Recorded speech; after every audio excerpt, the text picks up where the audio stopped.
ಅದೊಂದು ದೊಡ್ಡ ಬೆಟ್ಟ. ಆ ಬೆಟ್ಟದ ಮೇಲೊಂದು ಪುಟ್ಟ ಮನೆ. ಆ ಪುಟ್ಟ ಮನೆಗೆ ಪುಟ್ಟ ಬಾಗಿಲು, ಪುಟ್ಟ ಪುಟ್ಟ ಕಿಟಕಿಗಳು, ಹೊರಗೊಂದು ಪುಟ್ಟ ಅಂಗಳ, ಪುಟ್ಟ ಹೂದೋಟ. ಸಾಲದಕ್ಕೆ ಆ ಮನೆಯೊಳಗೆ ಒಂದು ಪುಟ್ಟ ಹುಡುಗಿ. ಆ ಪುಟ್ಟ ಹುಡುಗಿ ಪುಟ್ಟ ಪುಟ್ಟ ಕಿಟಕಿಗಳ ಮೂಲಕ ಯಾವಾಗಲೂ ಹೊರಗಡೆ ನೋಡೋದು. ಕಿಟಕಿಯಿಂದ ನೋಡಿದರೆ ಇನ್ನೊಂದು ಬೆಟ್ಟ ಎದುರು ಕಾಣ್ತಾ ಇತ್ತು. ಆ ಬೆಟ್ಟದ ಮೇಲೆ ಮತ್ತೊಂದು ಮನೆ. ಆ ಮನೆ ಕಿಟಕಿಗಳು ಚಿನ್ನದ ಬಣ್ಣದಲ್ಲಿ ಹೊಳಿತಾ ಇದ್ವು. ಈ ಹುಡುಗ ನಿತ್ಯ ನೋಡೋಳು, ನಿತ್ಯ ಆಸೆ ಪಡೋಳು, ಒಂದಿನ ಆ ಮನೆ ಹತ್ರ ಹೋಗಬೇಕು ನಾನು, ಅಂಥ ಮನೇಲಿ ವಾಸ ಮಾಡೋ ಹಾಗಿದ್ರೆ ಎಷ್ಟು ಚೆನ್ನಾಗಿರ್ತಿತ್ತು. ನಿಜ, ಆಕೆ ತನ್ನ ಮನೆಯನ್ನು ಪ್ರೀತಿಸ್ತಾಳೆ, ತನ್ನ ಹೋದೋಟ ಪ್ರೀತಿಸ್ತಾಳೆ, ತನ್ನ ಅಪ್ಪ ಅಮ್ಮನ ಪ್ರೀತಿಸ್ತಾಳೆ, ಎಲ್ಲ ಸರಿ. ಆದರೆ ಆ ಚಿನ್ನದ ಬಣ್ಣದ ಕಿಟಕಿಗಳ ಮನೆ ಆಕೆಯನ್ನು ತುಂಬ ಸೆಳೀತಾ ಇತ್ತು.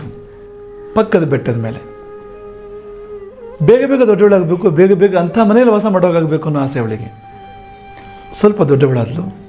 ಎಷ್ಟು ಅಂದರೆ ಸೈಕಲ್ ಹೊಡೆಯುವಷ್ಟು. ಒಂದಿನ ಆಕೆ ತನ್ನ ತಾಯಿ ಹತ್ರ ಪರ್ಮಿಷನ್ ತಗೊಂಡು ಸೈಕಲಲ್ಲಿ ಹೊರಗಡೆ ಹೋಗ್ತಾಳೆ.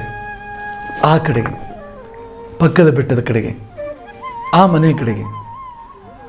ಆಕೆ ತನ್ನ ಬೆಟ್ಟ ಹಿಡಿದು ಆ ಬೆಟ್ಟ ಹತ್ತಿ ಆ ಮನೆ ಗೇಟ್ ಹತ್ರ ಹೋಗ್ತಾಳೆ. ಅಲ್ಲಿ ಸೈಕಲ್ ಕೆಳಗೆ ಇಳಿದು ನೋಡ್ತಾಳೆ ಅವಳು. ಹತ್ರ ಹೋಗಿ ನೋಡ್ತಾಳೆ. ನೋಡಿದರೆ ಆ ಕಿಟಕಿ ಯಾವುದು ಚೆನ್ನಾಗಿಲ್ಲ. ಸಾದಾ ಕಿಟಕಿಗಳು. ಆ ಮನೆಯವರ ನಿರ್ಲಕ್ಷ್ಯದಿಂದಾಗಿ ಕೊಳಕಾಗಿವೆ, ಬಣ್ಣ ಮಾಸಿವೆ, ಏನೂ ಚೆನ್ನಾಗಿಲ್ಲ. ತುಂಬ ಬೇಸರ ಆಯ್ತು ಅವಳಿಗೆ. ಆಸೆ ಪಟ್ಟು ಇಷ್ಟು ದೂರ ಬಂದರೆ ಏನಿಲ್ವಲ್ಲ ಅಂತ, ಬರೀ ಸಪ್ಪೆ ಸಪ್ಪೆ. ನಿಧಾನಕ್ಕೆ ಮತ್ತೆ ತನ್ನ ಸೈಕಲ್ನ ಇರ್ತಾಳವಳು. ಏರುವಾಗ ಹಾಗೆ ಪಕ್ಕದ ಬೆಟ್ಟದ ಕಡೆಗೆ, ತನ್ನ ಬೆಟ್ಟದ ಕಡೆಗೆ ಒಮ್ಮೆ ನೋಡ್ತಾಳೆ. ಅಲ್ಲಿ ತನ್ನ ಮನೆ ಕಾಣ್ತಾ ಇದೆ. ಆ ಮನೆ, ಆ ಬಾಗಿಲು, ಕಿಟಕಿ ಎಲ್ಲ ಚಿನ್ನದ ಬಣ್ಣದಲ್ಲಿ ಹೊಳಿತಾ ಇದೆ. ಸೂರ್ಯನ ಬೆಳಕಿಗೆ, ಬೆಳಗಿನ ಸೂರ್ಯನ ಬೆಳಕಿಗೆ ತುಂಬ ಶೋಭಾಯಮಾನವಾಗಿ ಕಾಣ್ತಾ ಇದೆ. ಆಗ ಅವಳಿಗೆ ಅರ್ಥ ಆಯಿತು, ಯಾವ ಚಿನ್ನದ ಬಾಗಿಲು, ಚಿನ್ನದ ಕಿಟಕಿ ವಾಸ ಮಾಡಬೇಕು ಅಂತ ಅವಳು ಕನಸು ಕಾಣ್ತಾ ಇದ್ಲೋ ಅಲ್ಲೇ ವಾಸ ಮಾಡ್ತಾ ಇದ್ದಾಳೆ ಅವಳು. ಅವಳ ಮನೆಯೇ ಆಗಿದೆ ನಿಜವಾಗಿ. ಈ ಮನೆ ಹಾಗಿಲ್ಲ. ದೂರದ ಬೆಟ್ಟ ಕಣ್ಣಿಗೆ ನುಣ್ಣಗೆ ಯಾವಾಗಲೂ. ನಮ್ಮ ಬಳಿ ಏನಿದೆ ಅದು ನಿಜವಾಗೂ ಚೆನ್ನಾಗಿದೆ. ದೂರ ಇರೋ ಚೆನ್ನಾಗಿ ಕಾಣಿಸುತ್ತೆ.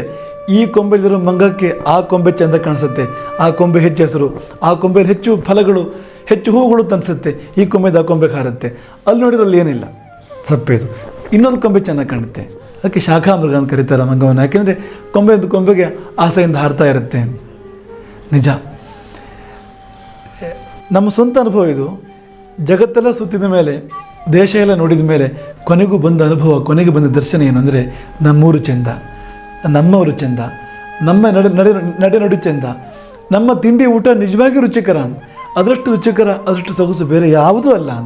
ಈ ಸತ್ಯ ಅರ್ಥ ಆಗಬೇಕು ಅಂದರೆ ಒಮ್ಮೆ ಜಗತ್ತನ್ನು ನೋಡಬೇಕು. ಜಗತ್ತನ್ನು ನೋಡಿದ ಮೇಲೆ ಅದು ಅರ್ಥ ಆಗ್ತಕ್ಕಂಥದ್ದು. ಹಾಗಾಗಿ ಅಡಿಗರ ಆ ಸಾಲುಗಳು, ಗೋಪಾಲಕೃಷ್ಣ ಅಡಿಗರ ಆ ಸಾಲುಗಳು, ಇರುವುದೆಲ್ಲವೂ ಬಿಟ್ಟು ಇರದುದರೆಡೆಗೆ ತುಡಿಯುವುದೇ ಜೀವನ ಅಲ್ಲ, ಇರುವುದನ್ನು ಅರಿತು ಆಸ್ವಾದಿಸುವುದು ನಿಜವಾದ ಜೀವನ. ಹಾಗೆ ಮಾಡೋಣ. ಹಾಗೆ ಮಾಡಿದಾಗ ನಮ್ಮದೆಲ್ಲವೂ ನಮಗೆ ಚೆಂದ ಕಾಣಲಿಕ್ಕೆ ಆರಂಭ ಆಗ್ತದೆ. ದೇವರ ಕೊಡುಗೆ. ಹರೇ ರಾಮ್.